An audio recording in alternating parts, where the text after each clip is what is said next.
ça se fait aussi, n'est-ce pas, au niveau de l'élémentaire, parce que tout est question de fondation ou de fondement, en tout cas, d'acquis au niveau, n'est-ce pas, de l'éducation de base. Poursuivre la mise en œuvre des activités du modèle harmonisé, le MOEX, c'est l'enseignement bilingue, là aussi, ils souhaitent poursuivre, même si les partenaires comme USAID se sont retirés du fait de Trump qui a demandé que tout cela soit arrêté partout dans le monde. Voilà, améliorer la bonne fréquentation des cellules, là aussi, je pense que c'est quelque chose qui est poursuivi comme indicateur, c'est le taux de présence au niveau des cellules.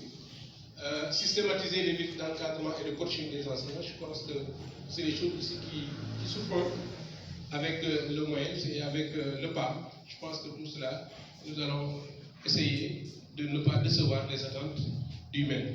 Améliorer l'environnement physique à travers la mise en œuvre de l'initiative École Verte. Je pense que là aussi, nous avons déjà fait un séminaire pour que cette année, nous allons essayer de mettre en réseau l'ensemble des écoles.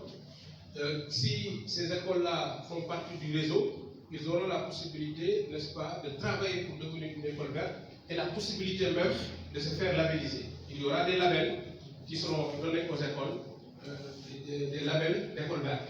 Ça peut être label d'école propre, ça peut être, etc. Et il y a même un label sur la citoyenneté.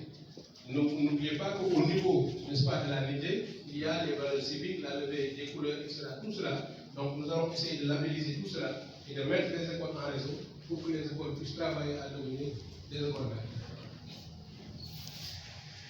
Il y a un plaidoyer au niveau des maires pour la prise en charge effective du préscolaire dans les formations des communes. Ça aussi, c'est des attentes, n'est-ce pas, du maire. Engager la ligne suivi et évaluation des écoles maternelles avant décembre. Inciter les CGE à une meilleure prise en charge des structures préscolaires. Alors, favoriser l'ouverture et le fonctionnement effectif des CPE dans toutes les écoles élémentaires placées sous votre responsabilité. Il y avait une initiative qui consistait à ouvrir dans les écoles élémentaires des classes préparatoires, n'est-ce pas, des classes préscolaires préparatoires. Alors, maintenant, ces classes-là, en fonction, en tout cas, de nos moyens, nous allons essayer de continuer l'initiative pour ne pas, n'est-ce pas, recevoir les attentes du ministère de l'Éducation. Mettre en place des modèles innovants adaptés à la prise en charge des enfants du préscolaire, notamment à travers les EHPAD. Là aussi, nous allons essayer d'y travailler. Mettre en place un dispositif intégré de détection précoce, de suivi personnalisé et de rémédiation, ça c'est au niveau du moyen, pour les élèves en difficulté d'apprentissage. C'est valable pour les écoles élémentaires, mais le moyen aussi l'a pointé, n'est-ce pas, au niveau de la direction de l'enseignement général, comme étant des attentes sur lesquelles vraiment ils veulent que nous fassions des choses dans les collèges et les lycées. Oui, cela devrait s'appuyer sur des évaluations régulières, des indicateurs de performance scolaire et une coopération étroite entre l'école et la famille.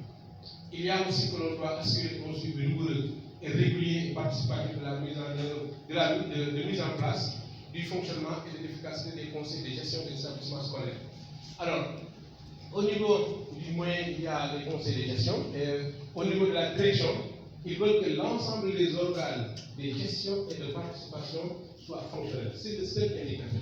Donc nous allons veiller, l'an passé nous avons eu à faire un suivi sur ces questions-là pour voir quelle est la capacité en réalité, n'est-ce pas, de nos chefs d'établissement par rapport évidemment à un certain nombre de choses.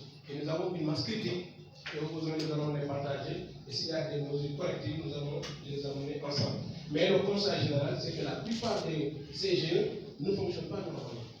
Souvent, c'est des PV non signés par ceux qui devraient évidemment signer le PV. Ça veut dire qu'il n'y a pas de réunion. Une réunion, on ne peut pas tenir une réunion de CGE sans que les membres qui ont assisté puissent signer. Ça, c'est pas possible. On ne peut pas aussi faire un PV sans, n'est-ce pas, que le PV soit signé, etc. Tout ça, c'est les difficultés que nous avons vues sur le terrain, mais si le président a dit, nous allons essayer de corriger.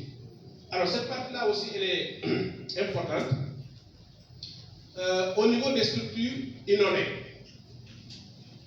Bazoul 2, Amassike Diop, Sambouya Nessa, Siwo, ça c'est Bazoul. C'est la commune de Bazoul. Oui, oui, c'est la commune de Bazoul. Alors, maintenant, la commune de Girna, Babacar Dior, Babacar Baron et Maya. C'est des écoles inondées aussi.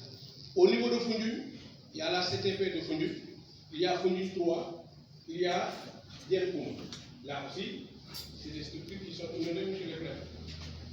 Au niveau de Sokone, Sokone 3, Sokone 6 et Sokone 7, là aussi, c'est des structures inondées.